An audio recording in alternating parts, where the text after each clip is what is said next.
Are you noticing your car insurance rate creep up even without tickets or claims? You're not alone. That's why there's Jerry, your proactive insurance assistant. Jerry handles the legwork by comparing quotes side by side from over 50 top insurers so you can confidently hit buy. No spam calls, no hidden fees. Jerry even tracks rates and alerts you when it's best to shop. Drivers who save with Jerry could save over $1,300 a year. Don't settle for higher rates. Download the Jerry app or visit jerry.ai/libsyn today. That's jerry.ai/libsyn. Ryan Reynolds here from Mint Mobile. I don't know if you knew this, but anyone can get the same premium wireless for $15 a month plan that I've been enjoying. It's not just for celebrities. So do like I did and have one of your assistants switch you to Mint Mobile today. I'm told it's super easy to do at mintmobile.com/switch. Upfront payment of $45 for 3-month plan, equivalent to $15 per month required. Intro rate first 3 months only, then full price plan options available. Taxes and fees extra. See full terms at mintmobile.com. Welcome to Riot Fest weekend. I'm James Van Ostel. This is Car Con Carne. Car Con Carne, presented by Alex Ross Art. Alex Ross, legendary comic book, graphic novel creator, and he has a pretty cool YouTube channel, and here's Alex to tell you about that. Hi, this is Alex Ross. I appreciate you guys supporting our YouTube, and we create new content every week. I hope you will continue to support us, and please subscribe. It's Car Con Carne. Let's eat in the car. It's Car Con Carne. And now here's the star of our show, James Van Ostel.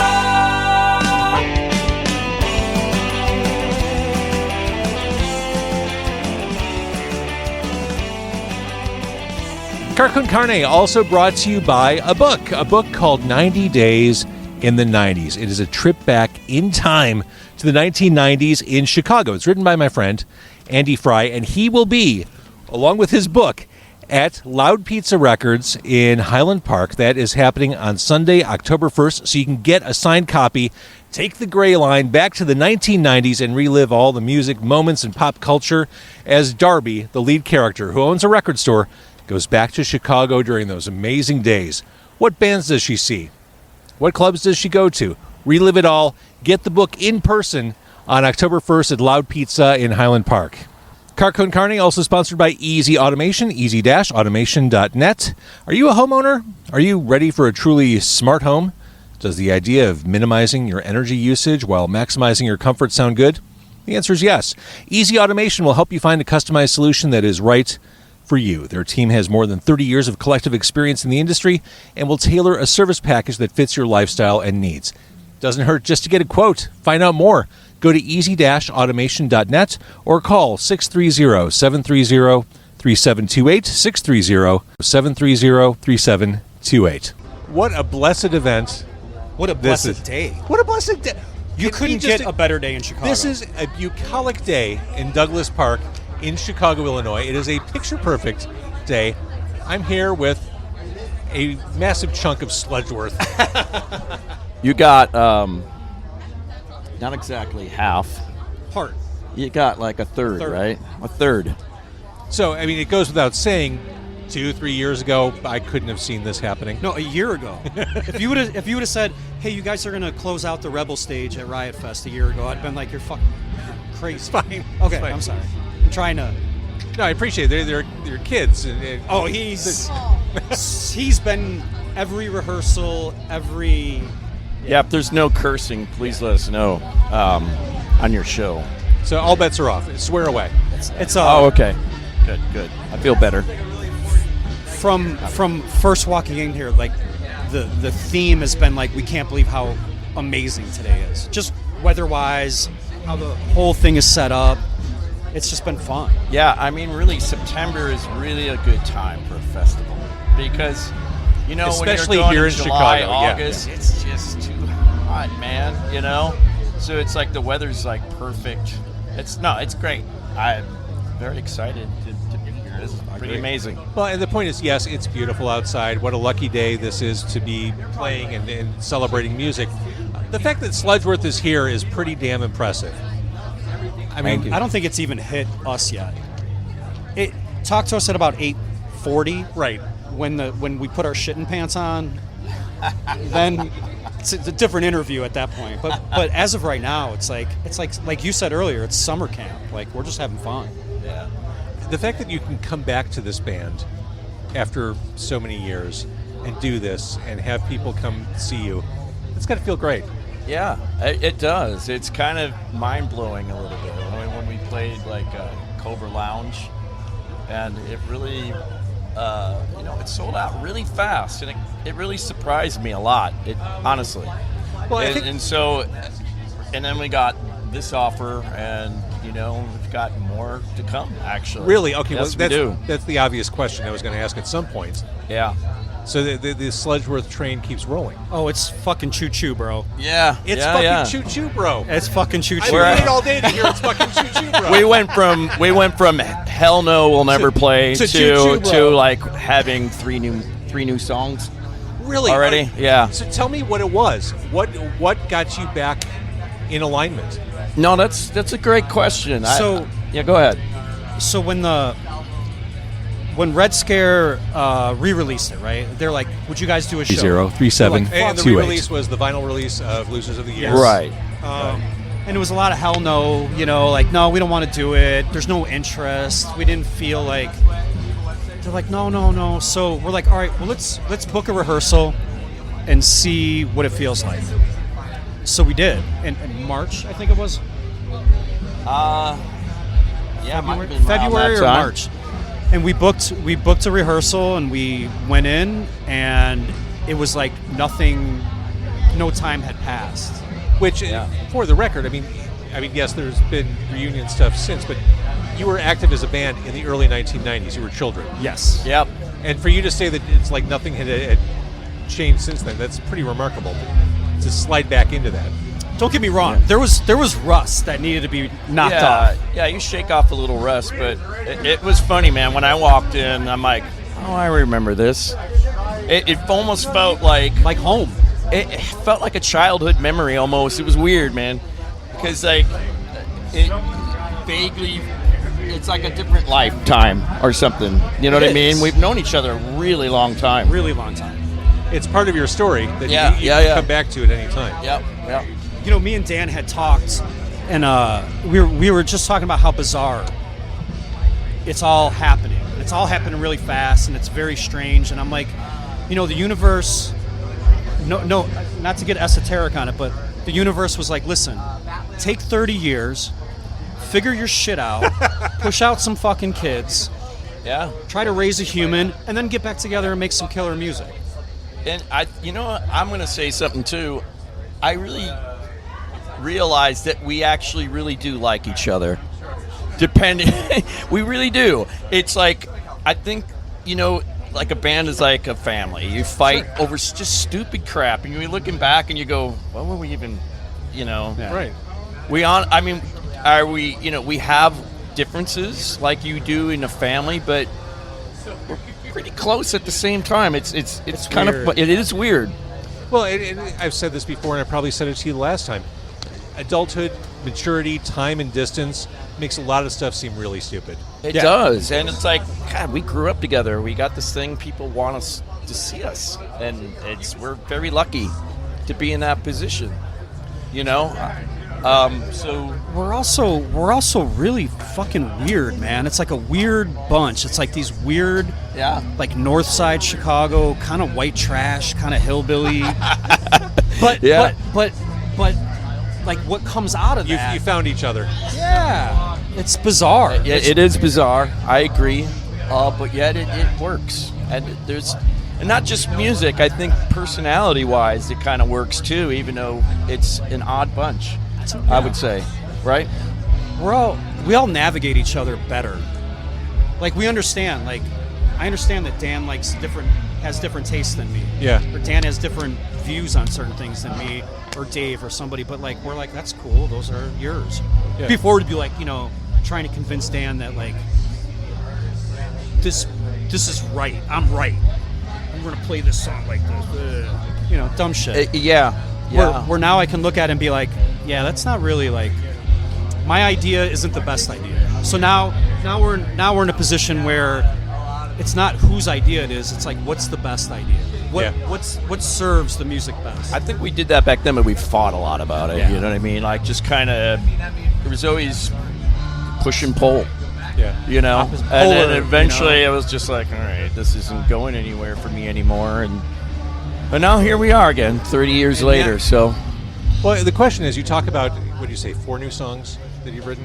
3, but there's Three that are done, but there's like a fourth and a fifth. yeah. Well, the question is, I mean, as we talk about the music you've put out up until now, there's an argument to be made that it was lightning in a bottle. The music really holds up in the modern day. How do you approach? I mean, there's a really indelible image of what Sludgeworth is. How do you approach new music and along the lines of what's come before? Do you want to answer that? I'm going to answer that All right. because that was a big question. When we were writing songs, we're like, we're just going to write. It's not like we're going to write songs like Sludgeworth, but the way it's coming out, it's Sludgeworth. It's Sludgeworth. Of course. It's Sludgeworth with Botox, like a little bit of Botox. Like we're taking a little bit. It's got a little bit of a facelift, Yeah. but it's really not that far removed at all. I don't think if at all. It sounds like it fits right in. I think that, so the litmus test for these new songs is like, could this have been on Losers? If this was on Losers of the Year, would you go, well, that's weird, or that sucks, or whatever? And if that's the case, then that song's gone. Yeah. But the like, answer's no. the answer's It no. would- it wouldn't. It would fit right in. It fits. So everything kind of fits, and it's just smart. it's a progression of. Listen, this is just me personally, but like, my dream during all this period where nothing was happening was I wanted Sludgeworth to do a record that you would have thought would have came out in 93, 94. Where you would have been like, that's the record Yeah. they would have made. It just happens to be 2020 fucking 3 now. 2020 Yeah, fucking 3. Yeah, the fucking in there. Yeah. No, I think I agree with that too. It's kind of picking up where you left off. Yeah, I get that. Very, very strange thing, and yet it works. So besides the breakup, the ego clashes, whatever, back in the day, looking back, is there anything you would have done differently back then in the moment? We would have done everything differently. Yeah. because then we would have been in a fucking bus next to the Foo Fighters. Yeah. Making $60,000 tonight. Oh yeah, there's always stuff that you would have done differently. You know. This podcast gold right here, bro. At the same time, I'm not sure at that age you can work out your differences. I think It takes a little. I think it just takes time and being, older, and it just seems so stupid now. You know? it's a. I'm not gonna lie. Like, I didn't even think about anything until things started happening. I'm looking at like Alkaline Trio and Rise Against and Fall Out Boy, and it's like they're big. They're like huge, and you're like, oh, maybe that could have been us. But then I don't know, why allocate thoughts to like what coulda, woulda, shoulda. I agree. So it kind of comes down to like, what are we doing now? Yeah. And we're just having fun. That's exactly what I was about to say. I get that from you. Like, you're not trying to save the world, change the world. You just want to make music and have fun doing it. With my friends. Yep. With my friends that I realize that I truly like I love these guys like my family. I mean, granted, there was a big space. Yeah. Like, Liz, I'm no spring chicken, right? And as you get older, like, you realize you don't have very many friends. Like, you have your family, right? You raise them. Oh, yeah, once you have a family and kids, it's harder and harder to Oh, make it's new really friends. hard. Yeah. I mean, I would say like the first practice, we were just laughing about just stuff like that from years ago, and just the same like, dumb shit. the same. It was like, yeah, they have gray hair, but it's like nothing changed. It was. I don't know. It was just really fun, and so, I mean, I just on so many levels because I hadn't seen them. When was the last time I hadn't seen Dave in like 15 years or something. So for people that don't know, like, Dan lives in downstate. It's 4 or 5 hours away. So we rehearse without him. But wait, you'd never guess it. Huh? Just based on how often we get to see it. No, listen. So when we did Cobra, I think I talked to... Keep it down, guys. Yahtzee. I think I spent about 5 minutes with Dan at Cobra. But today, like, we got to go walk and have coffee and talk and sit in a dressing room and just, like, talk, and it feels so fucking good. And I'm not trying to, like, blow sunshine up anyone's ass, but, like, You're all right. It feels good. And it's just because we don't get to see it. I love that. I don't get to have, like, back in the day, me and Dan used to, like, just drive around and, like, listen to music and explore. I've known you since you were 15. I I think I was 16. No, I was 14. You were Because you're the one 14 that's and like- I was 16. You were the then. one that was like, hey, this band, Screeching Weasel, needs a drummer for tour. Do Yeah, you I want to do remember it? that. Yeah. Wow. Right. And then so I asked my mom, I'm like, hey, this band wants to go on tour.